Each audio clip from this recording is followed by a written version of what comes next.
baga geemii sana injifattee baga maallaqa geemii sanarraa argattes immoo hamma namni kennee hin beekne hamma investarri albuuda biyya keessaa baasu Alaamuddin kennee hin beekne kennitee nu gammachiifte saba kee cinaa dhaabbattee siin jechuun barbaada.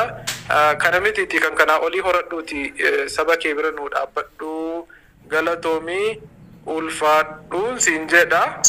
Maakiin baddee natti fakkaatamoo laayifii seenaa jirta si argaatti hin jiru. Anallee neetworkiin na dide atoomaar taate faa jedhee si gaafadhe maal akka jettu hin beeku. Hundaafuu isinittan dheeressee hoteelii qabsitu nagaan naa ta'a. Tikleen barmataan dhaanu dhaabaa jira. Galatoomaa ulfaataa obbolaa koo ani jalakka keessanii ilaala malee jalakka sanaa laala godoo afaan Oromoo dubbataa waan ta'eef Oromoo dhuman jedha. Namni afaan Oromoo beeku afaan Oromoo dubbatu barreessuu danda'u dubbisuu danda'u komentii dubbisuu danda'aa jiru. Afaan Oromoo dubbisaa jiru hin barreessaa jiru komentii irratti. Akkasumas hin dubbataa jiru waan ta'eef waan gaafataman afaan Oromootiin deebisaa jiru waan ta'eef Oromoo miti kan na keekee yookiin kan na rabsiin jedhu ilmaanuma Oromootiin jedha jechuudha. Maaliif namni barreessuu sirna gadaatiin barreessuu dubbisuu dubbachuu deebisuu danda'u tokko Oromummaa hin fudhata. Haa ta'u namaan kennus namarraan fuudhusi. Maqaa kan na gubean waa biraa miti wanni naasee waa tokkittiidha. Haadhaaf abbaa koo itti makuu arraba keessaa haatiif abbaan koo itti makachuun akka nuuf to'achuu hin dandeenye na godhe. An arrafamuu rakkoon qabu. An gaafa kaleessa dheengadda ijoolleen jala akka shaashee na jala jiranuu dhaga'aniiru. Duraanis yeroon dubbadhu hordoftoonni koo sadiitti beeku. Ani galatoom yeroo namni nan jedhe lakkeen ilma namaa adda gaafa natti gammade akka alaabaa ol na baase loogora bituu sii doogoraan immoo ganna buusee narra deemu jecha wantan godhu hin jiru. Rabbiif jechan waa godhaa jedheen dubbataa ture. Ammas taanaan waan an godhe hunda Rabbiif jecha malee namaaf jechaa miti. Haadhaaf abbaan koo leestiroo miti. Yoo leestiroo ta'anis immoo rakkoo qabu nama waan ta'aniif hojjechuun dirqama. Hojjechuu tana mana hojjetanii jiraachuu tana mana qabrii keessatti haadhaaf abbaa koo haadhaaf abbaa isaatii ergee jedhame maal qaba otoo hatee sa'aatii kana hatee iyyuu haadhaaf abbaa koo bira dhaabbadhee jiraatanii jennan kan jedhu natti dhaga'ame. Wanni natti dhaga'ame gara sana malee karaa biraatiin kan eenyutti hin duulamne ma anuu Rabbii farhadha ga'e. Eenyutti hin duulamne eenyu hafa gara fuulduraatti eenyu hafa kana nana mana bareechee jechuudha. Rakkoon qabu galatoomu manni Oromoo deebii naa qabu naa deebisee jira. Deebii nama kuma afurtamii wayiin naa deebiseera. Wanni na gadhiise makii kun na fitachiisi bilis na fitachiisi wallaahi. Miira keessan gadiin jeeti Mube isaan kiyya bilis na fitachiisa. Duraan dursee wallaahi bakka namni baay'eetu kanatti ila dhagaye bakka namni baay'eetu kanatti anis geemii waliin si waliin ture galuudhaaf yaaleen ture baga gammadeesin jechuudhaaf carraa waa hin arganne qofa dhiisee wallaahi obsaanuu sanni dhufee ergadhee kee maaloo jedhu wallaahi hin argine kabaja guddaa qabaa fi obsaadha. Nama dubbatu. Fidatu mee qoyi jara keenya. Nama dubbatu. Nama jaalatu. Nama kabaju. Nan jaallatu. Awwaan tokko dubbachuun barbaada Mube. Maal akka ta'e beektaa innis. Isaan fidsiisiree. Ayyee. Ani wanni keessaa na gube maa inni beektu maqaa wobootiin ka'anii hundi jalaayyuu maqaa wobootiin ka'an waan an takkaan dubbanne utuun sin itti himimmoo waa'ee wobootiin waanan ta'e danuun dubbadhuan bakka Oromoon jiru an kadheen beeku ani nama miseensa adda bilisummaa Oromoo ta'ee tajaajilaa jira ture keessaa tokko dhageessanii kun woboo bakka hin bu'anu dubbiin kun waan inni irratti keessi tokko tokko isinii hima barbaadan jechuudha yoo baasi jettan garuu dhiisisana numatu. Dubbiin kun akka itti ka'e baasii yoo jettani ankaleessaaf dheengadan dubbataa ture warri na taajjaba jarrab dura Shidmarroo Afandii Aliyyii Saabiit jara akkasii na wajjin ture yeroo sana dhagahaniiru. Dubbii ka'uu deemaa irratti maqaan na balleeffamuu deemaa jira jedhaan ture. Sinii galee.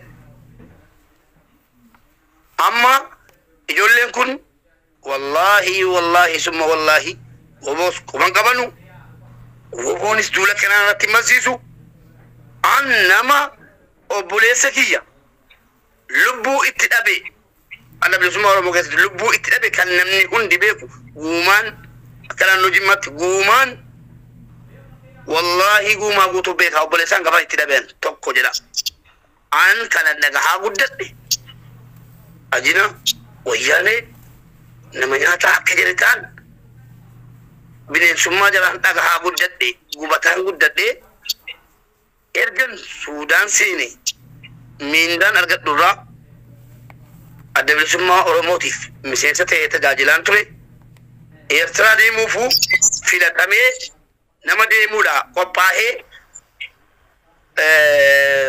hafe egaa waa hunda dubbatan sinii galee naanee jedhamu waa hunda dubbatan irratti ijoollee ilmaan Oromoo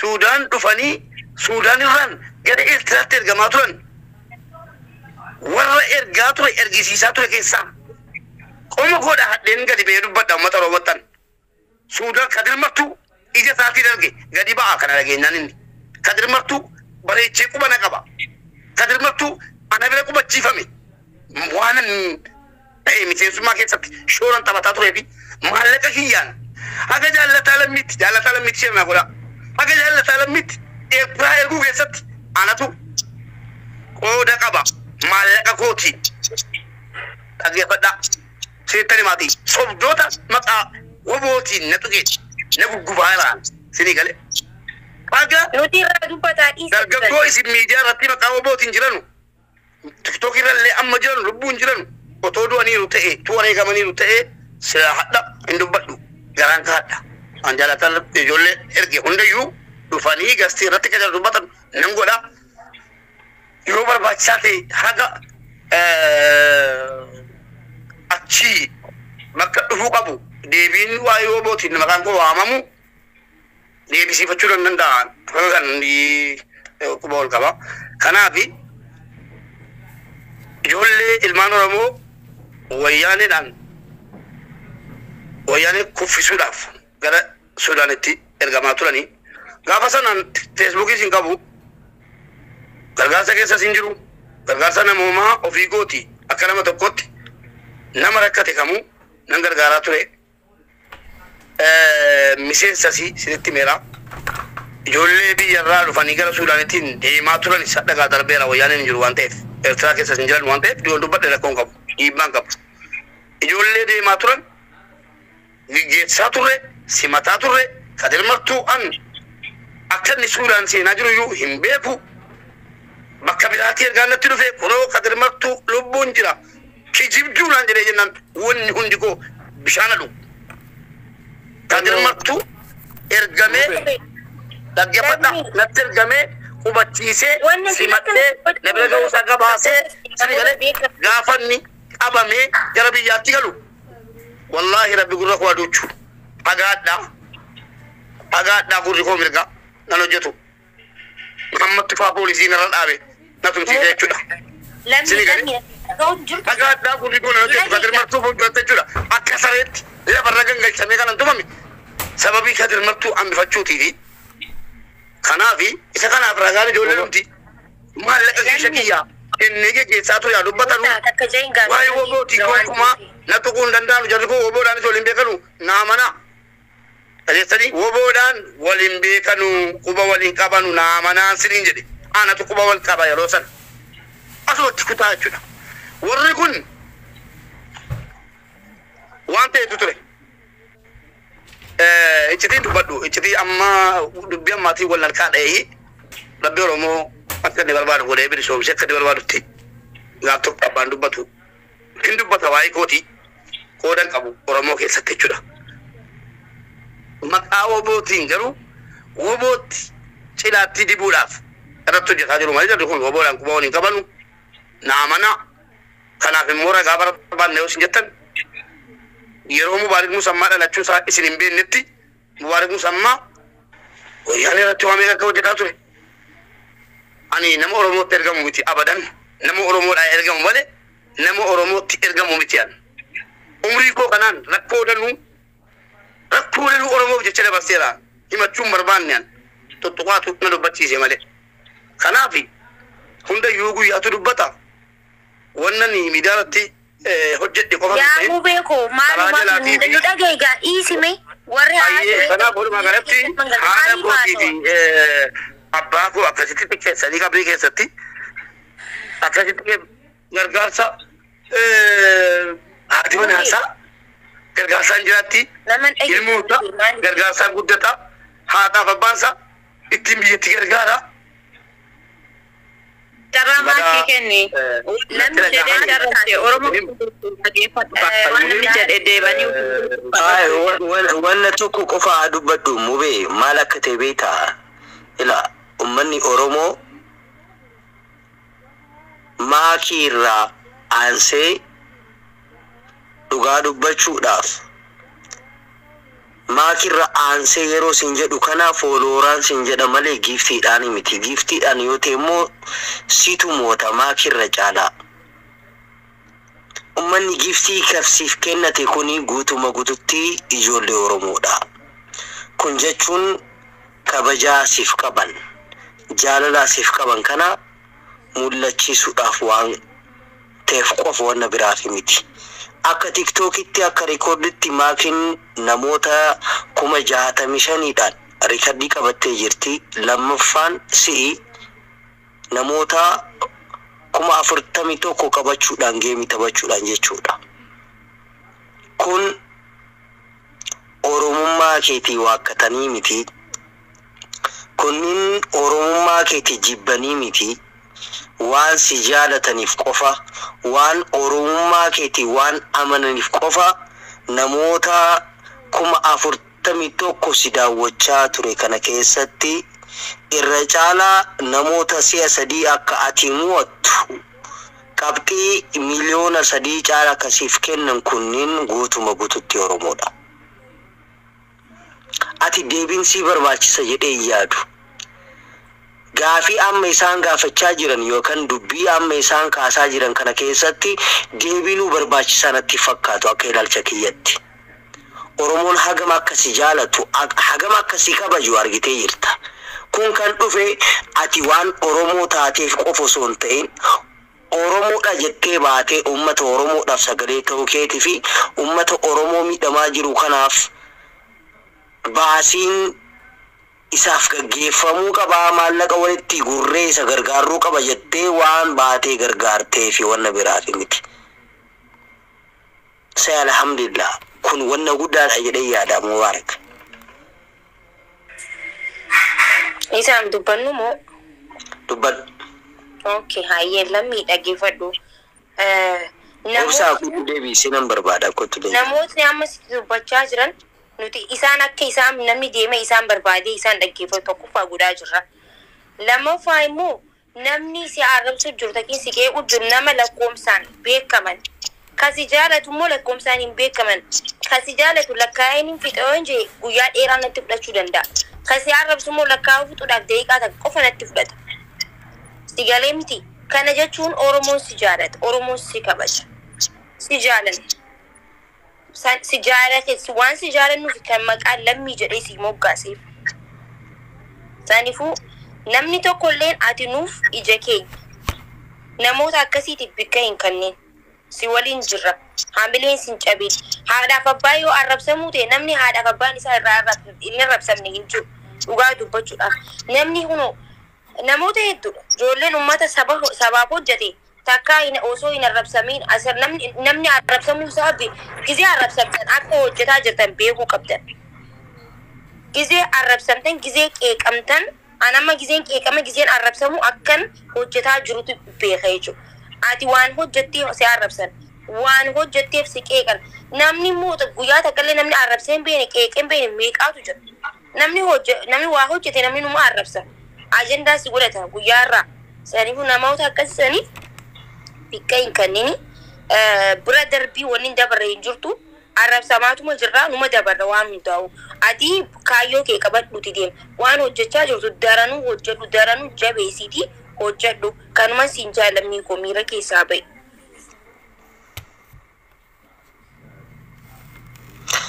Daawwattoota keenya akkuma dhagaa jirtan kanatti dhugaa dubbachuudhaaf isa maal isaati seenaan ati haasoftu namaa fi carraa kan illee namni gastii irra tattaa'udha.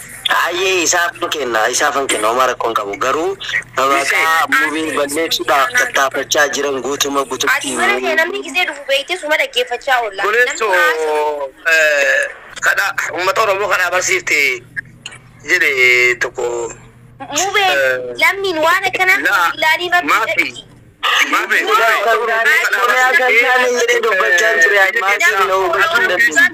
Liibiyaa keessa maaliif baafta? Doolaara 10,000 doolaara 13,000 kafalamee maaliif Liibiyaadhaa bahu maallaqichi bakka nutti kenname obootti ergine bilisummaa keenya finaan malee bahuun qabaluu maali? Deebi'ee immoo maali? Haasee.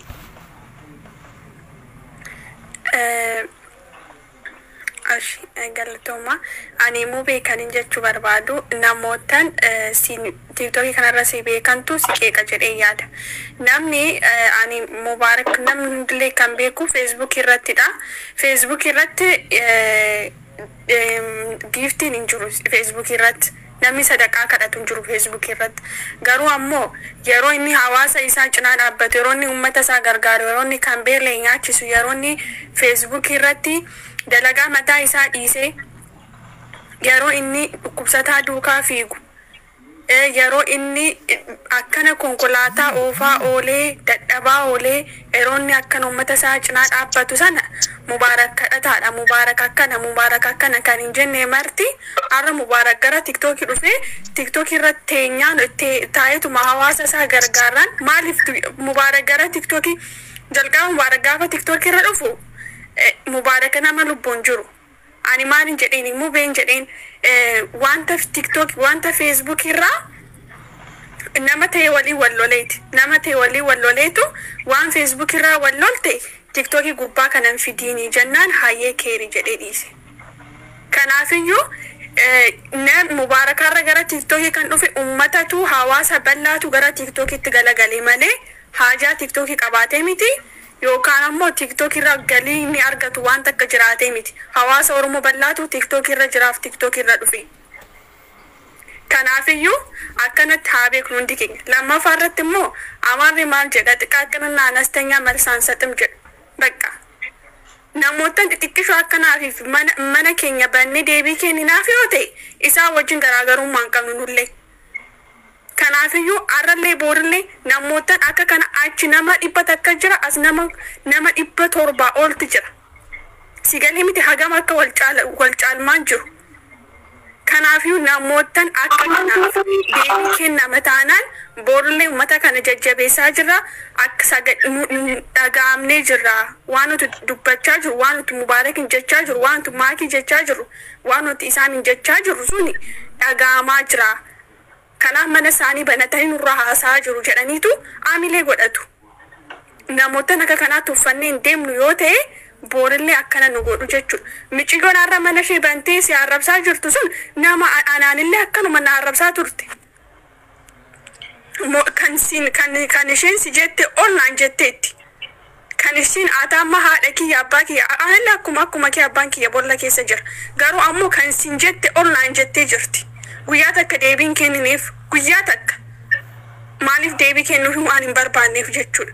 Kanaafiyyuu ani waan si himu ani Mubarak hawaasa inni gargaaru asirra inni mataa keenyallee anaaf Mubarak illee qarshii inni ergee rasiida inni na ergee mataan isaa na bira jira.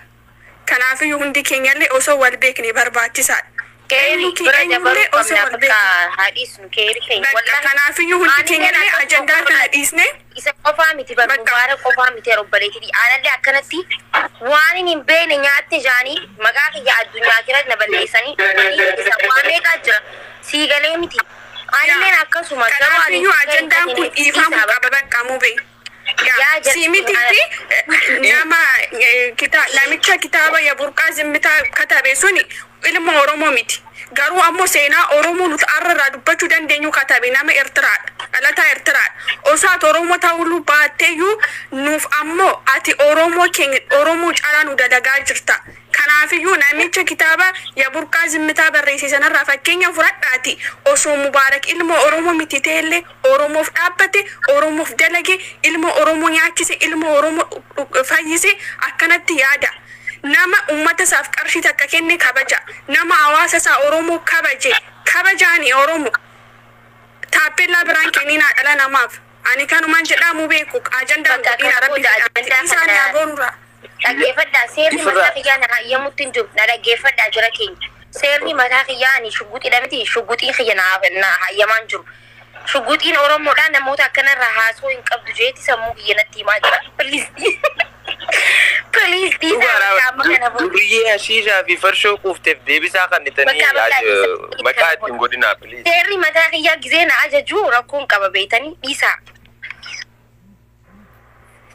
Shugguxiin kiyya qalawaa fixataa jirti dhiisaa please. Okay, Jarana dhiisaa. Maaki. Yaada kaaftee kanaaf galatoomii sin jedhaa guutuma guututti dhugaa dubbachuudhaaf namni Oromoo jedhamuu danda'u kuni akka social media gubbaa kanarratti nama uummata Oromoodhaaf gumaacha gaarii yookaan aarsaa lammi jedhaa yaama kana booda amma dubbiin isi gabu guutuma guututti maqaan lammii jedhamu kuni anaaf natti tolee jira kan baasee eenyuun naan jennaan ummata Oromoodhaaf see baay'ee kan sagalee taatu ummata Oromoodhaaf miidhaa isaa kana ifuma ifatti social media gubbaa kanarratti baaftee ka dubbattu maakii ta'uun ishee waan natti tolee fi lammiinis dhugumatti lammii ta'uu isaa gargaarsa baay'eedhaan waan nu agarsiisee fi amannee fudhannee jirra. Kana booda warri amma booda dhuftanii mubeedhaan kan mufachiisu barbaadan yookaan mubeerraa komii qabna jettanii kan dubbachuu barbaadan kunniin warra hinaafaa of keessa qabu qofa akka ta'e isiniif himachuun barbaada. Lammii geemii keetii geemii lama guguddaa jechuudha. Lamaanuu miliyoona sadii caalaa qabxii jechuudha. Miliyoona 3 caalaa galmeessitee mo'attee baay'ee gammannee jirra. Baga gammadde rikoordiin keetii mubee lammii koo baga gammadde borus ni gammadda iftaanis ni gammadda inshallah. Xalaanni kee yookaan waa'ee keetii waa'ee hintaane kana kaasee yookaan mubeen akkana jedhee ka maqaasi balleessuu barbaadu kuni nama gadii ta'a malee ati nama gadi ta'uu hin dandeettu dhugaa akka sabaaf jiraattu liivii gubbaa keetirratti waan nu mul'achiifte baay'ee si jaalanna baay'ee si kabajna.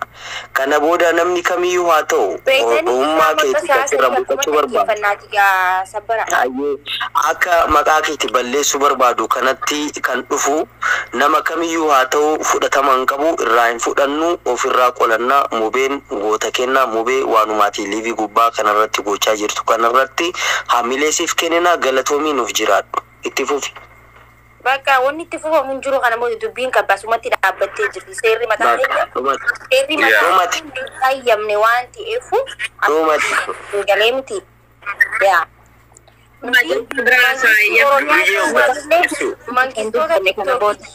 Galee miti akkasitti fudhadhaa beekuu qabdan keessaa akka ta'e. Duriyyee foloora barbaadachuudhaaf isin arrabsituu hundaaf deebisaan kanina please.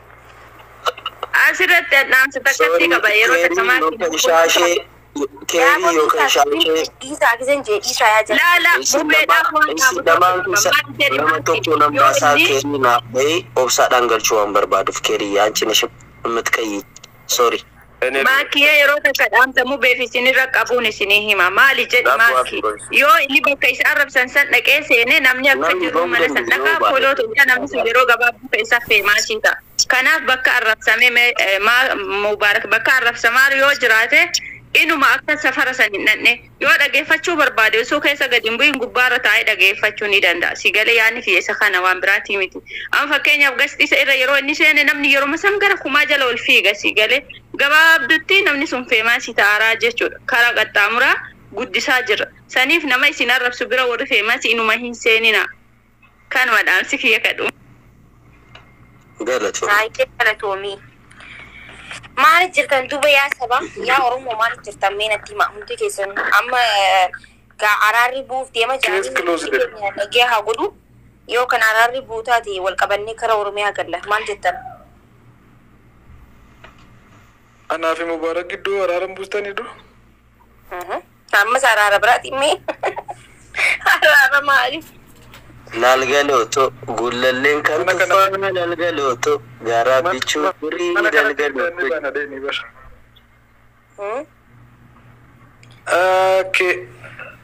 Innis hin barbaadu jedha fakkaata dhiisee bakka hundaafuu akkam jirtu fayyaa keessanii nagaadhaayi beeksisan qaba kanan jedhe ijoolleen qaqqaxaleen Oromoo kan kanaan dura konkolaataawwan uumtuu appilikeeshiniiwwan adda addaa uumtee jireenya namaa salphisuudhaa fi amma humna isheetii yaaltu amma immoo appilikeeshinii akka tiiktookii appilikeeshinii akka feesbuukii siistemoota kana weebsaayitii irratti diriirsaatii jiru waan ta'eef iyyuu sana beekuudhaani